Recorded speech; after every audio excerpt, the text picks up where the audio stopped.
Salmo 127. Se o Senhor não edificar a casa, em vão trabalham os que a edificam. Versículo 1. No primeiro capítulo do livro de Êxodo, encontramos o relato da descendência dos filhos de Jacó no Egito, mas há ainda a história de Sifrá e Puá. Pouco crédito é dado a estas duas servas de Deus, que preferiram temer ao Senhor do que aos homens. Elas eram parteiras e receberam de Faraó a ordem de matar todos os meninos hebreus que nascessem. As parteiras, porém, temeram a Deus e não fizeram como lhes ordenara o rei do Egito. Antes, deixaram viver os meninos. Êxodo capítulo 1, versículo 17. E devido a este ousado ato de fé, o Senhor as abençoou. E porque as parteiras temeram a Deus, Ele lhes constituiu família. Êxodo capítulo 1, versículo 21. Sifrá e Puá temeram a Deus. Comentando este relato, escreveu Charles R. Swindoll: quando o decreto do rei violar diretamente a vontade expressa de Deus, devemos temer a Deus, como duas mulheres corajosas chamadas Sifrá e Puá o temiam. E elas, mesmo mortas, ainda falam. As parteiras valorizavam mais o favor de Deus do que o de Faraó. O salmo de hoje deixa bem claro que um lar sem a presença de Deus é uma edificação falida. Uma família sem o temor do Senhor torna-se uma bandeira na causa de Satanás, como bem pontuou Ellen White. Na família, Satanás está em atividade. Sua bandeira tremula, mesmo nos lares que se professam cristãos. Há invejas, suspeitas, hipocrisias, separação, emulação, contenda, traição de santos legados, satisfação das paixões. Todo o conjunto de princípios e doutrinas religiosas que deveriam constituir o fundamento e arcabouço da vida social assemelha-se a uma massa vacilante prestes a ruir. O grande conflito, página 590. Há realmente um grande conflito envolvendo cada família e toda a família humana. Cada lar tem se tornado um palco ou do poder de Deus ou da ação de Satanás.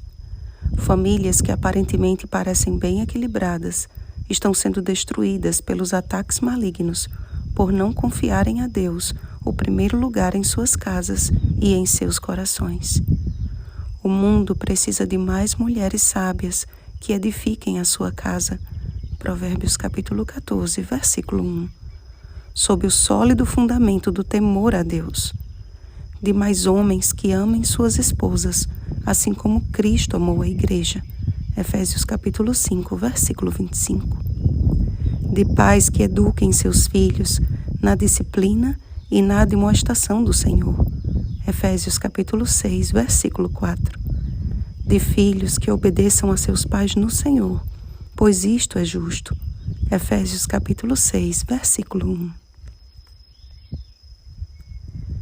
Nunca houve uma geração tão desvirtuada do conceito do que seja temer a Deus como esta. O levantar das mãos, músicas com apelos emocionais e palavras que amaciam o ego tem sido o fundamento de uma fé frágil e superficial. O assim diz o Senhor tem sido trocado pelo assim disse o homem. As práticas mundanas têm invadido os lares e dos lares a igreja.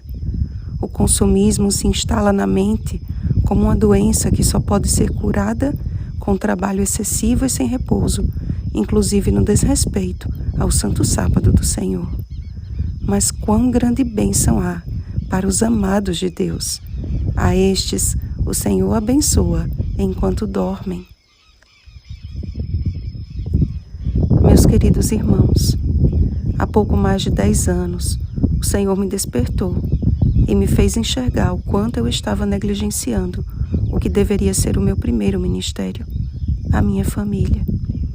A minha primeira missão passou a ser realizada dentro do meu lar, e Deus tem provado a grande bênção que há em seguir o seu propósito. Vejam o que escreveu o apóstolo Paulo. Ora, se alguém não tem cuidado dos seus, e especialmente dos da própria casa, têm negado a fé e é pior do que o descrente. 1 Timóteo capítulo 5, versículo 8. Que séria advertência, amados! Precisamos compreender que não há maior sermão do que uma família temente a Deus. Devemos proclamar as 3 mensagens angélicas de nossa casa para o mundo. Permita que o Senhor Deus seja o edificador de sua casa, e todos os teus filhos serão ensinados do Senhor, e será grande a paz de teus filhos. Isaías capítulo 54, versículo 13. Pai amado, não tem sido fácil a tarefa de educar filhos para a eternidade. Muitas vezes nos sentimos desanimados e até fracassados, mas cremos que se edificarmos o nosso lar sobre o sólido alicerce da Tua Palavra, o Senhor nos honrará. Ajuda-nos, Pai. Em nome de Jesus. Amém. Como nunca antes, amados, vigiemos e oremos. Uma feliz semana, lares de esperança. Oremos pelo batismo do Espírito Santo. Oremos uns pelos outros. Rosana Garcia Barros.